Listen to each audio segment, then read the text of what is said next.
Dear students, this video is especially for TGT, PGT and other competitive examinations. Dear students, अपनी पिछली video में मैंने आपको pronoun के विषय में समझाया था। आज मैं आपको प्रोनाउन पर बेस्ड जो एक्सरसाइज है इनकी वो आपको समझाने जा रहा हूँ और ये एक्सरसाइज आपको टीजीटी, पीजीटी और दूसरी अन्य यानी कि जो कॉम्पिटिटिव एग्जामिनेशंस हैं ये सभी के लिए इम्पोर्टेंट है। अब देखिए, पहले सेंटेंस में आपका ये करा है कि दीज काइंड ऑफ यानी कि dresses seem to me expensive but it is relatively economical to maintain them. इसमें मिस्टेक क्या है, हमें मिस्टेक फाइंड आउट करनी है और जिसमें मिस्टेक मिल जाएगी वही उसका आंसर होगा। यदि कोई मिस्टेक नहीं है सेंटेंस में तो आपका नो एरर हो जाएगा उसमें। अब फर्स्ट सेंटेंस में करा दीज काइंड ऑफ ड्रेसेस, तो दीज काइंड ऑफ ड्रेसेस नहीं होता बल्कि दिस काइंड ऑफ ड्रेस होता है, दिस काइंड ऑफ ड्रेस। तो इसलिए मिस्टेक किसमें हुई, हमारी ए में। सेकंड में देखिए, सेकंड में ये करा है it was she who suggested that you be at the door to welcome each participant on their arrival. अब देखिए इसमें मिस्टेक क्या है, मिस्टेक बेटा इसमें यू है कि आपको ईच पार्टिसिपेंट, तो ईच के अनुसार जो अपने की इंग्लिश आएगी, जो अपने की आएगी वो आएगी आपकी हिज, और यहाँ क्या दे रखा आपका देयर।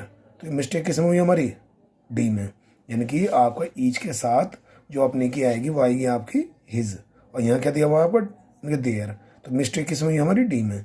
तो आंसर कौन सा हुआ हमारा, डी। इसके बाद में सेंटेंस नंबर 3 में book I read last week was an interesting one, no error.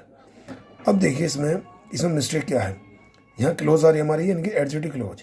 तो एडजेक्टिव क्लोज में नाउन से पहले द का यूज होगा। लेकिन the book I read last week, वह किताब जो मैंने पिछले सप्ताह पढ़ी, वाज एन इंटरेस्टिंग वन, वह एक रोचक किताब थी।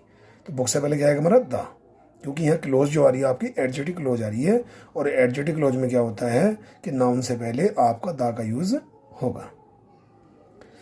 इसके बाद फोर्थ में कह रहा है कि the teacher asked the boys, यानी कि अध्यापक ने विद्यार्थी यानी कि लड़कों से पूछा if it was their practice to leave the class whenever he pleased. अब इसमें मिस्टेक क्या है, यहाँ बात बेटा बॉयज़ की है। यदि हमारा बॉय होता, सिंगुलर होता, तो अपने यानी कि उसके लिए यूज़ होता हमारा ही। अब लेकिन बॉयज़ है तो बॉयज़ के अनुसार क्या आएगी फिर हमारा दे। तो मिस्टेक किस में हुई हमारी, डी में। तो डी ही इसका आंसर है।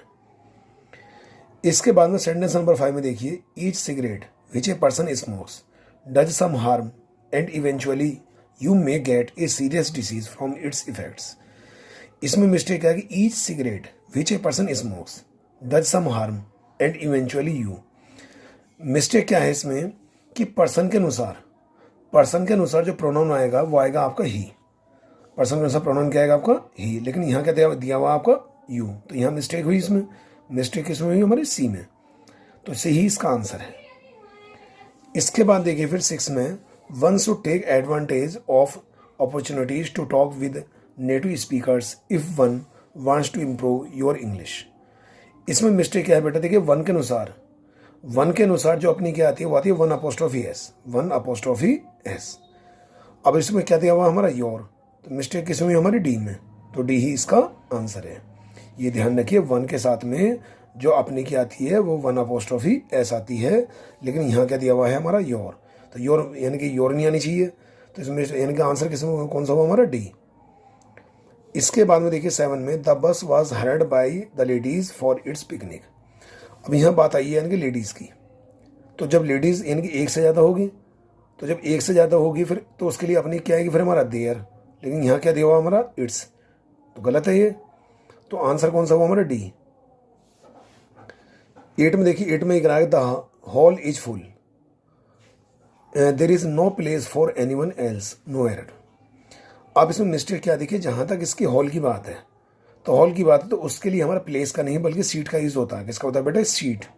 द हॉल इज़ फुल यानी हॉल भरा हुआ है और उसमें किसी के लिए भी कोई सीट नहीं है। तो आंसर कौन सा हुआ हमारा, सी।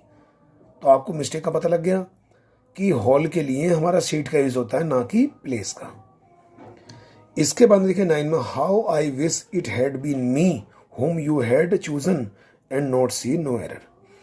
अब इसमें मिस्टेक क्या है, मिस्टेक आपकी ये है कि it had been या it was या it is, इसके बाद में आपका जो भी प्रोनाउन आएगा वह आपका सब्जेक्ट के रूप में आएगा। it had been या it was या it is, इसके बाद में आपका जो भी प्रोनाउन आएगा वह आपका सब्जेक्ट के रूप में आएगा। लेकिन यहाँ किस रूप में दे रखा है, ऑब्जेक्टिव केस में। और आना किस रूप में है, सब्जेक्ट के रूप में, तो मी के स्थान पर क्या आएगा हमारा फिर आई।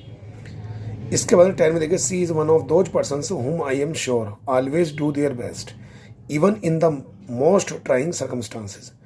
अब इसमें मिस्टेक क्या है, देखिए मिस्टेक इसमें यह है, देखिए यहाँ जो केस आ रहा है यहाँ आना चाहिए होम के स्थान पर होगा यूज़, क्यों, क्योंकि यहाँ जो कंडीशन बननी है ना वो बननी है सब्जेक्ट की, किसकी बननी है, सब्जेक्ट की, तो इसलिए क्या आना चाहिए होम के स्थान पर होगा यूज़। यहाँ जो कंडीशन बनी है, जो सेंटेंस आ रहा है सी डू देयर बेस्ट, इस सेंटेंस के अनुसार जो कंडीशन बननी है वो कंडीशन बननी है आपकी हूँ की, यानी कि सब्जेक्ट की। अब लेकिन होम जो आता है वो आता है ऑब्जेक्टिव केस में। अब यहाँ कंडीशन किसकी बननी है, नॉमिनेटिव केस की, यानी सब्जेक्ट के रूप की। अब यहाँ इसलिए हमारा होम के स्थान पर क्या आना चाहिए, होगा, तो आंसर कौन सा हो हमारा बी। इसके बाद में 11 में रहा कि he has a bad cold and a sore throat he may still gate flu, ये सही है, इसमें कोई मिस्टेक नहीं है, यानी कि उसे बुरी तरह से सर्दी लग गई है और उसे गला भी दुख रहा है उसका, उसे यानी फ्लू हो सकता है, तो इसमें कोई मिस्टेक नहीं है, तो इसलिए आंसर क्या हुआ हमारा ई। इसके बाद में देखिए सेंटेंस नंबर 12। सेंटेंस नंबर 12 में कहा कि I am given so many works to do at the same time, तो इसमें मिस्टेक क्या बेटा हमारी, I am given so many works नहीं होता, सो मच वर्क होता है, क्या होता है बेटा, सो मच वर्क, तो इसमें मिस्टेक किसमें हुई हमारी, बी में, तो बी ही इसका आंसर होगा, इनका आई am given so much work, तो सो मच वर्क होना चाहिए ना कि सो मैनी वर्क्स, तो इसमें यानी कि मिस्टेक इसमें हुई हमारी, इसमें बी में, तो आंसर कौन सा होना चाहिए हमारा बी। इसके बाद बोला फॉर हर सेक, उसके लिए, और साथ ही साथ मोहन के लिए, तो मोहन के लिए, तो के की बात आ गई, जब के की बात होगी तो अपोस्ट्रोफी एस आना चाहिए, अपोस्ट्रोफी एस, तो यानी कि अब मिस्टेक किस में हुई हमारी बी में, देखिए मोहन अपोस्ट्रोफी एस, तो यानी कि मोहन के लिए के की बात आ गई तो अपोस्ट्रोफी आना चाहिए, तो यानी कि मिस्टेक किस में हुई हमारी बी में, तो बी इसका आंसर निकला। इसके अंदर 14 में in evaluating your progress I have taken into account your classroom performance, तुम्हारे क्लासरूम परफॉर्मेंस को लिया है, your receptivity and how you have improved, तो यहाँ जब ये सारा उसमें दे रखा है ये पजेसिव केस में, तो यहाँ पे पजेसिव केस आना चाहिए, तो क्या आना चाहिए एंड योर इम्प्रूवमेंट, क्या आना चाहिए योर इम्प्रूवमेंट, तो मिस्टेक किस में हुई हमारी डी में।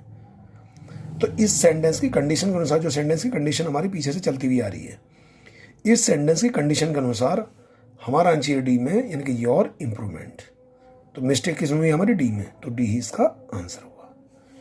इसके बाद करा कि a body of volunteers has been organised to help the यानी कि फैकल्टी इन देयर यानी कि अटेम्प्ट टू रेज फंड्स, तो ए बॉडी ऑफ वॉलंटियर्स यानी कि स्वयं सेवक सैनिकों का जो एक समूह है, अब इस समूह के अनुसार जो अपनी क्या आनी चाहिए वो आनी चाहिए इट्स, क्या आनी चाहिए बेटे इट्स, अब लेकिन यहाँ क्या दिया हुआ हमारा देयर, तो इसलिए आंसर क्या हुआ हमारा डी, यानी कि जो हमारा इस बॉडी का मीन्स आ गया है यहाँ समूह से, अब इस समूह के अनुसार जो अपनी क्या आनी चाहिए वो आनी चाहिए इट्स, लेकिन यहाँ क्या दिया हुआ हमारा देयर, तो यहाँ मिस्टेक है, तो यही इसका आंसर हुआ। 16 में रहा कि everyone of the man present here, जो यहाँ उपस्थित यानी कि व्यक्तियों में से जो प्रत्येक व्यक्ति है, हैज़ गिवन ए डेज पे, उसने एक दिन का वेतन दिया है, एज देयर कंट्रीब्यूशन, ये गलत है, एवरीवन के अनुसार जो अपनी क्या आएगी वो आएगी हिज, लेकिन यहाँ क्या दिया हुआ हमारा देयर, तो यहाँ इसमें हमारी मिस्टेक है, तो क्या आना चाहिए बेटे देयर के स्थान पर हिज, क्यों आनी चाहिए हिज, एवरीवन के अनुसार, तो इसलिए आंसर किस में क्या हुआ हमारा डी, ठीक है।